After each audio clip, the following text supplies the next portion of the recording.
No programa Vida e Saúde, esse quadro, e agora, doutor, com a participação especial desse nosso parceiro do programa, que é o doutor Juarez Torres, psicanalista, e nós abordamos diversos assuntos, como você tem acompanhado no programa. E o assunto de hoje é um assunto muito interessante sobre a terceira idade. Doutor Juarez Torres, como que a psicanálise enxerga a terceira idade num todo? Eu vou dar um exemplo para você que aconteceu ontem no meu consultório lá do Paraná. Certo? Recebi a visita de um senhor muito maravilhoso, assim, super animado, 68 anos. Ele chegou e falou o seguinte: olha, eu estou aqui, mas por causa da minha mulher, porque eu mesmo não preciso. Eu falei, tudo bem, então o senhor senta, preencha esse questionário e vamos ver se o senhor não precisa. 40 minutos depois ele falou assim: eu preciso, e como eu preciso. E ele falou uma frase muito interessante: 68 anos passaram da minha vida e eu nunca parei para enxergar as situações que eu não consegui equacionar e resolver. Então, para a gente fazer uma análise da cronologia das crises. Sim.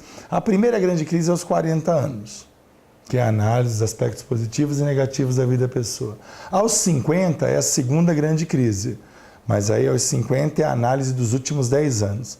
A partir dos 50 anos, a cada 5 anos há uma crise, certo? Por quê? Porque nós sabemos que depois de 50, algumas coisas não podem funcionar bem. É verdade. Quando se chega aos 60 anos, o início da melhor idade, se a pessoa está muito bem tratada no seu emocional, a curva vai ser ascendente em tudo. Mas, normalmente, as pessoas não pararam para pensar nisso. E a maioria das pessoas tem uma curva descendente. Então, se tornam reclamonas demais, está tudo errado. Se está frio, porque está frio. Se está quente, porque está quente. Se o governo é bom, porque é ruim, porque é ruim. Sempre está reclamando de alguma coisa. É uma forma de chamar atenção para o contexto que ela vive, que, de repente, ela não está sendo ouvida e recebendo a atenção que merecia.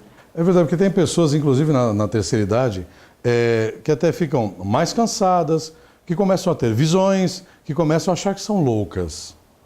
Então, eu pergunto, a partir de que idade, no começo da terceira idade, que a pessoa pode ser analisada pela psicanálise e pode ter uma conduta boa, que ela possa seguir uma vida tranquila na parte mental?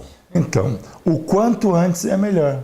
Então, por que eu vou esperar cair algo no chão para de repente eu falar, poxa, perdi meu tempo, só trabalhei, agora não tenho forças para poder usufruir do que eu fiz. Já num país como o nosso, que não valoriza a terceira idade, os aposentados ganham tão pouco, né? Os que tinham que ganhar muito, ganham pouco, e alguns ganham milhões, né? Essa que é a realidade.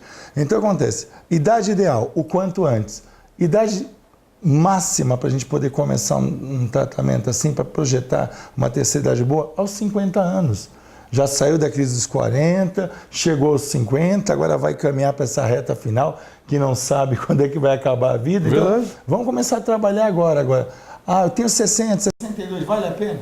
Vale a pena, porque nós temos que ensinar a pessoa da terceira idade que o melhor momento é quando você diz assim: agora eu vou pensar em mim, eu vou investir em mim, porque eu tenho o direito de ser feliz. E dentro da psicanálise, doutor, quais são os problemas que mais aparecem na terceira idade? Todo tipo de problemas, principalmente rejeição. Certo? A pessoa fala assim, frases típicas de consultório, de pessoas de terceira idade. Ai, doutor, eu estou aqui, eu dei a minha vida pelo meu filho não reconhece isso. Então, a falta de reconhecimento, a rejeição, essas marcas todas não tratadas se potencializam no fim da vida. É por isso que o quadro depressivo se torna tão grande justamente na terceira idade também. Se nós temos uma ponta na adolescência, nessa fase de mudança, certo? Nós temos no outro extremo o mesmo problema, certo? Aqui, porque está começando e talvez não tenha o apoio do pai, da mãe, uma família, uma estrutura e um referencial. E na outra ponta, porque percorreu uma vida inteira se dedicando às vezes aos outros e não a si mesmo. E aí quando vem a cobrança pessoal do tipo assim, poxa, e agora que podiam fazer algo por mim ou cuidar de mim, não estão fazendo. Então, essa lamúria, essa ladainha emocional acaba só prejudicando, porque a pessoa fica esperando dos outros o que ela tinha que fazer por ela mesma, certo? Eu vou investir em mim mesmo, eu vou cuidar de mim, para que nessa reta final eu possa ter uma qualidade de vida também emocional. E eu creio também que uma das influências maiores nos idosos é a falta de respeito hoje em dia. Porque hoje o idoso não é respeitado numa vaga de um estacionamento, na rua ao atravessar, alguém que possa dar o braço, a mão, possa atravessar o idoso, carros que nos respeitam. Eu acho que isso também perturba muito a mente do idoso, não é, doutor? O aspecto é cultural. Como eu sempre vou para a Europa, então eu tenho um referencial da outra ponta. Então eu estava no Paraná, fui comprar um presente de Páscoa para uma pessoa, aí de repente um senhor saiu da frente, assim, foi pegar algo que faltava. Quando ele voltou, eu falei assim, me desculpa, eu saí, estou voltando para o meu lugar na fila. Eu falei assim, olha, eu conheço a Europa. Na Europa, e em várias partes do mundo, o senhor tem todos os direitos possíveis. Aliás, não era nem para o senhor estar em pé na fila, para falar a verdade. Tinha que ter um setor para o senhor poder sentar, aguardar ser chamado, para ir lá com seus produtos e assim por diante. Então o aspecto é cultural. Por que é cultural? Porque a nossa sociedade, Bob, ela é imediatista. Ela não pensa no amanhã. A sociedade brasileira pensa o seguinte, quando tiver a falta d'água, aí eu vou pensar como providenciar água. Quando tiver todo mundo morrendo de dengue, aí eu vou pensar em matar o foco do mosquito. Sempre assim. Fora do nosso eixo de América do Sul e Central, a mentalidade é outra, certo? Eu vou criar as condições para o idoso, para que ele, quando for jovem, ele trabalhar, construir algo e saber que ele vai usufruir. Verdade. Não como é no Brasil, que a pessoa aposenta e continua trabalhando, certo? E assim, por causa desse imediatismo, não se tem uma cultura de respeitar justamente os referenciais que tem uma bagagem de sabedoria, de conhecimento, de vivência, de tudo que a pessoa trouxe durante os anos da sua vida. Então isso incomoda também. E assim é no aspecto de saúde. E aí são feitos o quê? Planos paliativos para trabalhar com os idosos que atendem a setores bem pequenos, mas que não resolvem o problema na sua raiz. Qual é a raiz? Lá atrás, no início, na outra ponta, no aspecto cultural e educacional. Verdade. Você viu quantas informações o Dr. Juarez Torres pode passar para a gente melhorar cada vez mais a nossa vida, nesse quadro do Vida e Saúde. E agora, doutor, você vai ficar agora com uma dica do Empório Sabor Natural sobre produtos naturais. O Zé sempre tem ótimas dicas para você. E eu volto já já com o Dr. Juarez Torres falando sobre drogas. É um assunto muito polêmico, importante e vale a pena você acompanhar com a gente. Estamos de volta no quadro E Agora, Doutor? Você pode também continuar escrevendo, mandando seu e-mail para a gente no site www.litoralatividade.com.br ou bobangelo@hotmail.com, não há problema, pode escrever para a gente que as perguntas irão diretamente para o Dr. Juarez Torres. E eu vou fazer a pergunta, doutor, que é a seguinte, o assunto é drogas. Drogas realmente é uma coisa que hoje em dia está cada vez mais entrando nos jovens, cada vez mais destruindo famílias, e é um assunto que é até muito chato. Porque a gente pensa na família, pensa nos filhos, pensa até pessoas da terceira idade que eu já vi nas ruas usando drogas. Na psicanálise, existe tratamento para isso, doutor? Com certeza. Todos os profissionais que são envolvidos na área das emoções, psiquiatra, psicólogo, psicanalista, eles podem se unir numa força-tarefa para poder ajudar a pessoa a sair desse abismo. As drogas nada mais é que a fuga momentânea de um problema que não foi tratado na raiz. Certo. Então, por exemplo, fizeram uma pesquisa na Inglaterra com dependentes químicos sobre o porquê eles buscaram as drogas. Bom, a maioria, curiosidade. Mas da curiosidade se migrou para uma fuga por causa da ferida no seu emocional. Alguns foram por curiosidade, ficaram um tempo e saíram. E outros permaneceram. Então, as drogas nada mais é do que a fuga no momento de um problema real não tratado lá atrás, seja uma rejeição, seja o abandono, seja as coisas que viu, o pai batendo na mãe, enfim, todo nível de problema de desestruturação familiar é um canal muito grande para a pessoa poder se esconder no mundo das drogas. Hoje, por exemplo, dentro das famílias, quando é descoberto que um filho usa droga, como pode se proceder dentro do seu consultório para que possa comunicar ao pai e tratar do filho? E se for uma droga pesada? Mas aí você está falando que a pessoa, o jovem falar que está usando e pedir ajuda? Ele pede uma ajuda, né? E de repente o pai não sabe. Certo. E de repente vem esse problema para o seu consultório e o pai tem que ser comunicado. Olha, seu filho está usando droga, tal. E existe um tratamento assim, digamos, familiar. Exatamente. Nós começamos o tratamento com o dependente. Ele tem que querer sair das drogas. A grande maioria fala, eu quero, mas querer sem atitude, resultado é zero. Então, a pessoa quer. A gente começa a tratar o dependente químico e, em paralelo, a família sofre de uma coisa chamada codependência. Por quê? O filho é dependente, mas a família é codependente, porque ele sai, onde está, o que está fazendo, que hora volta, sei que está usando, ou desconfia que está usando. Porque, no fundo, todos sabem que ele está usando. Existem reações. Né? Existem reações, tudo e tal. Então, acontece, nós temos que tratar o dependente e, em paralelo, a família que sofre da chamada codependência. Para que, deixando o dependente bem, a família se encontre com ele nesse paralelo. É uma geometria. Sim. Duas retas paralelas se encontram no infinito. Então, estamos tratando aqui, tratando a família para os dois se encontrar aqui e começar um novo ritmo de vida. É fácil? Não é fácil. Frase do tipo, aonde eu errei, todos erram com todos. Essa que é a verdade. Mas se a gente não para o mar de lama em nós mesmos, tipo, eu não tive carinho do meu pai, então eu não vou dar carinho para ninguém. Não, eu vou dar carinho para os outros. Eu vou fazer para os outros o que eu gostaria que fizessem por mim. Eu vou parar esse mar de lama. E justamente, como eu falei que as drogas é uma rota de fuga ou um alívio momentâneo de uma situação não tratada, a decisão que eu vou tomar hoje vai refletir no resultado que eu vou ter amanhã. Dentre as drogas mais conhecidas, maconha, LSD, cocaína, o crack, né? Qual que você vê como doutor a mais dificultosa de ser tratada? A droga lícita. Cerveja, bebida. Porque a partir da droga lícita, a gente entra na ilícita.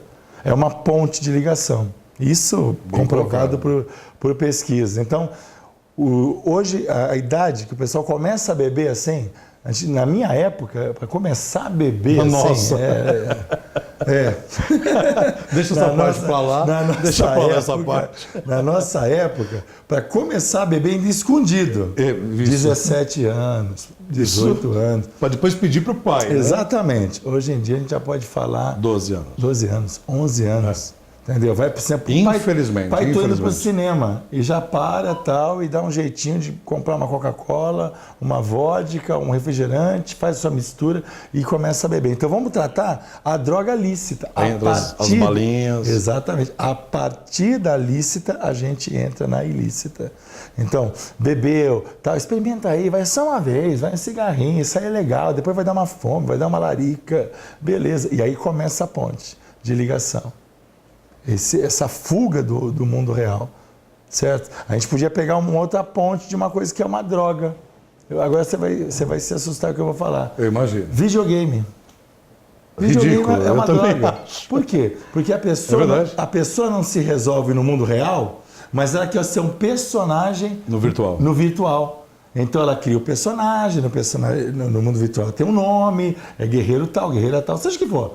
Então ela vai se consertar lá. Ela ganhou. Ela mudou de fase. Muda de fase no jogo e continua na velha fase aqui na vida real. É verdade. Então o contexto é muito mais amplo, certo? Que a gente fala assim, fulano é maconheiro. Que nem eu fui atender um rapaz jovem, então ele falou assim, doutor, eu puxo uma maconha, eu sou pichador. Eu falei, por que você faz isso? Porque eu tenho que punir o mundo de algum jeito. Eu falei, que legal. E por que você usa maconha? Porque é legal. Só isso. Então, para ele, a droga é legal e pichar é uma punição. E, de repente, ele tem que entender que ele está se prejudicando, vai chegar um momento que a maconha não vai satisfazer ele vai pular para uma cocaína e assim por diante, até chegar no processo de autodestruição final, que é o crack. Então, não adianta internação forçada, não adianta. A chave é uma só. É um jargão popular? Mas é real, eu já vi com os meus olhos isso. Educação, tratamento, certo? Trabalhar o emocional nas escolas, trabalhar o psicológico nas escolas. Palestras, atividades mesmo, não só de falar, mas atividades mesmo interativas. E práticas. Para poder passar a mensagem. Criar canais de valorização. Certo? Trabalho é uma coisa que eu trabalho muito quando eu trabalho dependente químico, é quem você admira. Eu admiro fulano. Um jogador, um ator, tal. E aí eu crio uma meta. Poxa, mas você podia chegar lá, mas olha como você está aqui. Eu não tive a oportunidade, então vamos gerar essa oportunidade. Então vamos criar essa estrutura de oportunidade. Então nós temos que trabalhar valores que se perderam nessa estrada chamada drogas. A valorização que não houve no meio da família, no contexto de muitos irmãos, de uma família grande, de um pai que tem que trabalhar e uma mãe que tem que trabalhar e quando volta ainda tem que cuidar da casa. Então cadê o espaço para conversa, para trocar ideia? Certo? Então a questão das drogas é uma questão de estruturação. Eu estava vindo para cá, para estar com você, e escutei que na França agora vão ter salas de uso de drogas. Então, como já tem na Holanda e já tem na Suíça, a pessoa vai lá e usa a droga numa sala determinada, com seringas descartáveis, com profissionais da área de saúde, não sendo perseguidos pela polícia, tal. E houve um debate acalorado no parlamento francês em cima disso. Certo? Então, o que o governo pensa em fazer? Ele vai tratar o resultado, mas não trata a raiz. A liberalidade social também é nociva.